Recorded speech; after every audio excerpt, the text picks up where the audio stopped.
BJP खतरे में है, उनकी गद्दी खतरे में है, क्योंकि चाय से शुरू हुई थी सरकार और गाय पे अटक गए, कि चाय से शुरू हुई थी सरकार और गाय पे अटक गए, और विकास के पापा मोदी जी रास्ते में भटक गए।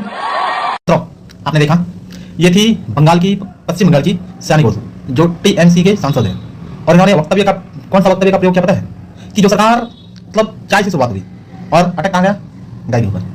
मतलब वो तो चाय मतलब अपमानित तरीका, डबल अपमानित है। चाय हमारी प्रतीक है, असम के क्षेत्रों में गरीबों मजदूरों की प्रतीक है चाय। और क्या कोई व्यक्ति यदि चाय बेच करके यदि आया है तो क्या उसको अपमानित होना जरूरी है? क्या अपमानित होना जरूरी है?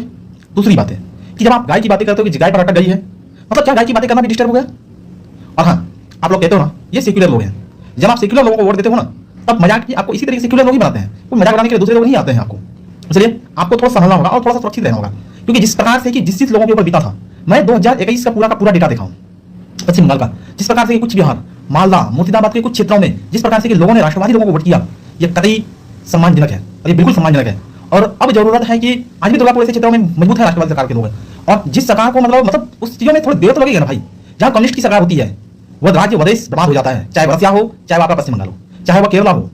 जहां जहां इन लोगों ने बर्बाद की राज्य किया है, वहां बर्बाद किया है। चाहे यहाँ तक कि जेएनयू ले लो ना भाई, जेएनयू ले लो, जो भी मतलब इसकी बड़ी यूनिवर्सिटी में इसकी थोड़ी सी पहुंच है, ये थोड़ा सा इन्फ्लुएंस है, वो हर एक जगह इन्होंने क्रिएटिंग के माध्यमों से ही चलाना चाहा है। चाहे वो बंगाल में लगभग 20 से 22 साल की सरकार हो और कम्युनिस्टों की साथियों ज्योति बसु के रूप में जिस प्रकार से की चीजें हुई थी, आज उसको टीएमसी ने थोड़ा सा डाउन किया। पता है इन्होंने क्या, किस माध्यम से आया? हम घुसपैठियों को भगाएंगे।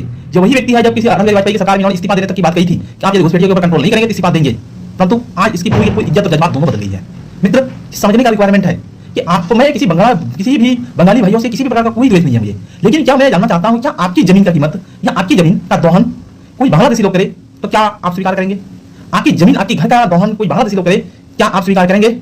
दूसरी ओर, क्या आपको यह कहा जाए मुर्शिदाबाद के रूप में कि यहाँ हिंदुओं की आबादी जो है ना 30% है और कुछ लोगों की आबादी जो है ना 70% के आसपास है, हम उनको काट करके भागीरथी नदी में बहा देंगे? ये बयान है, ये मैं एक्स्ट्रा नहीं बोल रहा हूँ, ये बयान हुमायूं कबीर नाम के व्यक्ति का है, जो टीएमसी से पहले विधायक थे, जो भी निलंबित हैं। और फिर से अगर आप घर से बाहर नहीं निकलेंगे तो प्रॉब्लम तो होगा, वोट देने के ही दिन प्रॉब्लम देख लीजिएगा, नहीं तो वरना 5 साल की जिंदगी में न बना देंगे ये लोग। आज भी भाई आपकी आबादी कहते हो ना 70% के आसपास आप हो, और कुछ क्षेत्रों में ज्यादा हो यार। काहे टीएमसी के चक्कर में पड़े हुए हो? अपनी मौत को काहे आमंत्रण दे रहे हो? मित्र, थोड़ा ऊपर आओ ना, थोड़ा सोचो ना राष्ट्र के लिए, थोड़ा अपने बच्चों के लिए सोचो ना। राष्ट्र हित में जो कार्य करने के लिए लोग तैयार हैं, क्या करेंगे? भगवान स्वयं आकर के कहेंगे क्या जो मैं बचाने के लिए आ रहा हूं? भगवान लोगों के रूप में भी भेजते हैं। आपने देखा होगा कि मुर्शिदाबाद जिस प्रकार से जल रहा था, क्या टीएमसी के लोगों ने आवाज तक उठाया था? मैं सिर्फ पूछना चाहता हूं, जब आवाज तक इन लोगों के मुख से नहीं निकल सकता है तो कैसे उम्मीद आप लगा सकते हैं, कैसे विश्वास कर सकते हैं कि लोग आपकी रक्षा और सुरक्षा दोनों करेंगे? किस माध्यम से? मैं उस हर एक चीजों के पल पल की अपडेट आपके सामने दिया है, आपको बताया है कि चीजें इस प्रकार से हो रही है, और आप तो लोकल में थोड़ा सा